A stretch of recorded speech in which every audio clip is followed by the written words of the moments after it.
Hi guys, so welcome and welcome back to my channel The Mom Spot by Jyoti. I really wish कि आप सब लोग अच्छे से होंगे, खुश होंगे एंड हेल्दी होंगे।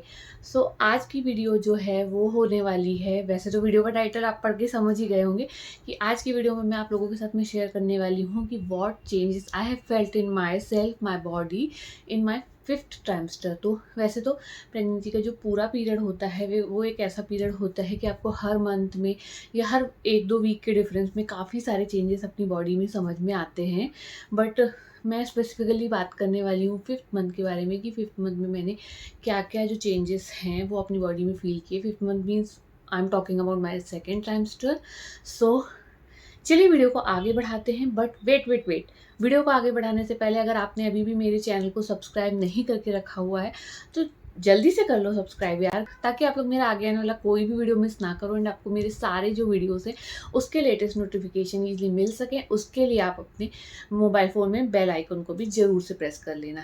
तो चलिए वीडियो को आगे बढ़ाते हैं एंड बात करते हैं कि मैंने ऐसे कौन कौन से चेंजेस थे जो अपनी बॉडी में फील किए फिफ्थ मंथ में, like in my second trimester. तो सबसे पहला जो चेंज है जो मैंने अपने आप में फिफ्थ मंथ में फील किया वो था, it was so special, it was my baby moment. So जो फिफ्थ मंथ था उसके लास्ट 2 वीक जो बचे हुए थे उसमें मैंने अपने बॉडी में अपने बेबी के मोमेंट फील करना स्टार्ट किया। हालांकि वो मोमेंट बहुत माइनर थे एंड बहुत स्पेसिफिकली लाइक रात में ही होते थे, जब मैं रात में एकदम रिलैक्स होकर बैठी थी तभी बेबी वो मूवमेंट करता था। बहुत माइनर माइनर से थे, बट कभी कभी ऐसा हल्का सा अगर ऐसे हाथ रखा ना टमी के ऊपर तो वहाँ पे ऐसे आपको फील होता था कि अंदर से बेबी मूव कर रहा है। तो वो एक ऐसी चीज़ थी जो मैंने अपने फिफ्थ मंथ में प्रेगनेंसी के फील की थी एंड वो फीलिंग मेरे लिए बहुत ज़्यादा स्पेशल थी। तो बेबी के जो मोमेंट होते हैं, स्पेशली द फर्स्ट मोमेंट, वो एक पेरेंट्स के लिए बहुत ज़्यादा स्पेशल होते हैं। Like there is no feeling can replace that. तो ये एक चीज़ थी जो मैंने अपने फिफ्थ मंथ की प्रेगनेंसी में फ़ील किया। पहली बार अपने बेबी के मोमेंट्स को पहचाना, उसे फ़ील किया, उसका एहसास किया। So moving on to the next thing, next जो था वो मैंने क्या अपनी बॉडी में फील किया इन फिफ्थ मंथ। तो लाइक मैं अगर बहुत ज़्यादा देर तक किचन में खड़े रहती थी तो मुझे उस टाइम पे अपने पैरों में ऐसा लगने लगता था, नीचे से जो पैरों का नीचे तलवे वाला पार्ट होता है वहाँ पे मुझे ऐसा लगने लगता था कि बहुत ज़्यादा ब्लड ऐसा जम रहा है। अगर मैं कंटिन्यू लाइक कुकिंग कर रही हूँ एंड मैं किचन में खड़े होकर आधे घंटे काम कर रही हूँ तो मुझे पैरों में बहुत ज़्यादा पेन होने लगता था। मुझे ऐसा लगता था कि मेरे पैरों में ब्लड जम रहा है। हालांकि इसके लिए मैंने बाद में अपने डॉक्टर से भी बात की थी एंड मैंने उनको पूछा था जो बीबी वाली स्पेशली जो फुटवेयर आती है जिनमें ऐसे ऊपर से दाने दाने दाने होते हैं, क्या मैं वो पहनूं, क्योंकि मुझे वो पहनने पे थोड़ा सा ऐसा रिलैक्स फील होता था कि हाँ ठीक है अभी ठीक लग रहा है।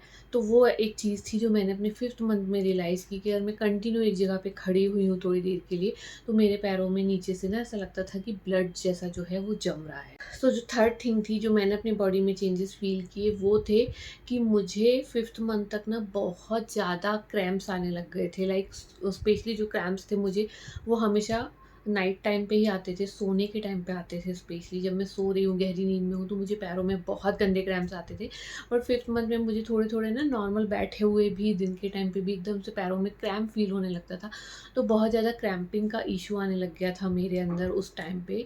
हालांकि मैंने बाद में अपने डॉक्टर के साथ डिस्कस भी किया था कि मुझे बहुत गंदे क्रैम्प आते हैं, मुझे कुछ समझ में ही नहीं आता, इतने गंदे क्रैम्प्स होते थे एंड स्पेशली वो रात को एकदम गहरी नींद में जब आप सो रहे होते थे तब आते थे। तो डॉक्टर ने मुझे उसके लिए बाद में एक्चुअली सजेस्ट भी किया था कि आप ज़्यादा से ज़्यादा वाटर का इंटेक लो। आप पानी जितना ज़्यादा पियोगे उतने आपके जो क्रैम्प्स हैं वो कम हो जाएंगे। तो पानी का इंटेक उन्होंने कहा था कि आप अपना जितना ज़्यादा बढ़ा सकते हो उतना बढ़ा के लो। नेक्स्ट जो फिफ्थ मंथ में मैंने चेंजेस फील किए, लाइक मुझे बहुत ज़्यादा भूख लगने लगी थी। भूख तो मुझे वैसे भी पहले भी लगती थी, बट मुझे फिफ्थ मंथ में इतनी ज़्यादा भूख लगने लग गई थी कि मुझे खाना खाने के आधे घंटे के अंदर ही कई बार ऐसा लगता था कि मुझे वापस से भूख लग रही है एंड मुझे वापस से कुछ तो खाना है।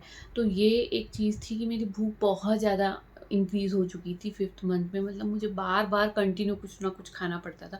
मुझे अपने पास बहुत सारी चीज़ें ऐसी स्टफ़ रखना पड़ता था, ड्राई स्नैक्स, देन एक्स्ट्रा खाना बना के, ताकि मुझे जब भी भूख लगे ना तो मैं फटाफट से खा सकूँ, क्योंकि मेरी जो हंगर थी वो इस फिफ्थ मंथ में बहुत ज़्यादा इंक्रीज़ हो चुकी थी। नेक्स्ट जो एक चेंजेस था जो मेरी बॉडी में था वो था मेरा अभी बेबी बम्प जो था वो दिखने लग गया था। Not in a big size but या इट वाज विजिबल।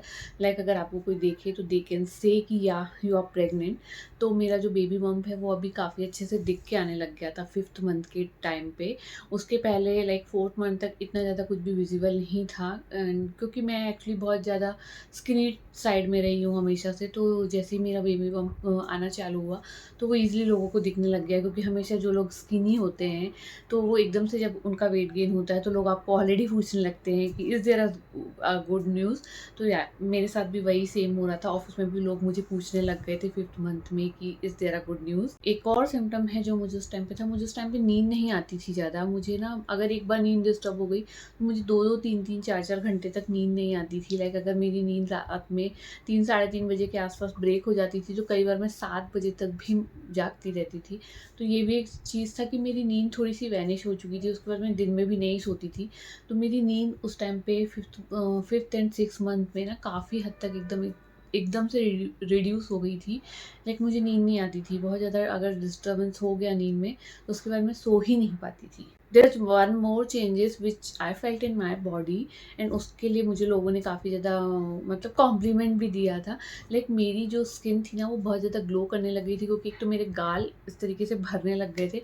अदरवाइज़ मेरे जो चीक्स है वो थोड़े से अंदर के साइड में है। अगर मैं नॉर्मल जो मेरा नॉर्मल बॉडी टाइप है जब बिफोर प्रेगनेंसी जो था, तो मेरे गाल इस तरीके से भर गए थे एंड काफ़ी ज़्यादा एकदम मेरे फेस पे ग्लो दिखने लग गया था। लाइक ऐसा लगता था कि मैंने फेशियल करवाया है। जबकि अगर मैं बात करूँ तो I think more than a year मैंने स्किन पे कोई भी ट्रीटमेंट नहीं लिया, कोई फेशियल, कोई भी क्लीनिंग वगैरह, क्लीनअप वगैरह नहीं लिया हुआ है। तो मेरे फेस पे बहुत ज़्यादा ग्लो दिख के आ रहा था। मतलब सामने से लोग मुझे पूछ लेते थे कि यार तुम्हारे चेहरे पे इतना अच्छा ग्लो दिख रहा है, तुमने कुछ करवाया है क्या? एंड आई वाज़ लाइक नहीं मैंने तो कुछ नहीं करवाया। तो बहुत अच्छा ग्लो था। लाइक मुझे खुद मिरर में देख के रियलाइज़ होने लग गया था कि मेरे फेस पे बहुत ही अच्छा-सा एक ग्लो आ गया है। तो गाइस ये थे कुछ ऐसे चेंजेस जो मैंने 5th मंथ के पीरियड में अपनी बॉडी में रियलाइज़ किए। एंड हर किसी का जो सिम्पटम्स होते हैं वो अलग-अलग होते हैं। हर किसी की बॉडी में जो चेंजेस होते हैं वो अलग-अलग होते हैं। तो ऐसे कौन से चेंजेस हैं जो आप लोगों ने अपने 5th मंथ में अपनी बॉडी में फ़ील किए, वो मुझे कमेंट करके ज़रूर बताना। I am really interested to know कि लाइक किसको किस तरीके के चेंजेस वगैरह समझ में आते हैं अपने 5th मंथ के प्रेगनेंसी पीरियड में। सो गाइस बस that's it about today's video. अगर वीडियो अच्छा लगा है देन वीडियो के लाइक बटन को ज़रूर से हिट कर देना। Do share this video with your friends and family. So will soon meet you. तब तक के लिए keep watching the mom spot by Jyoti. Bye bye, take care, see you soon.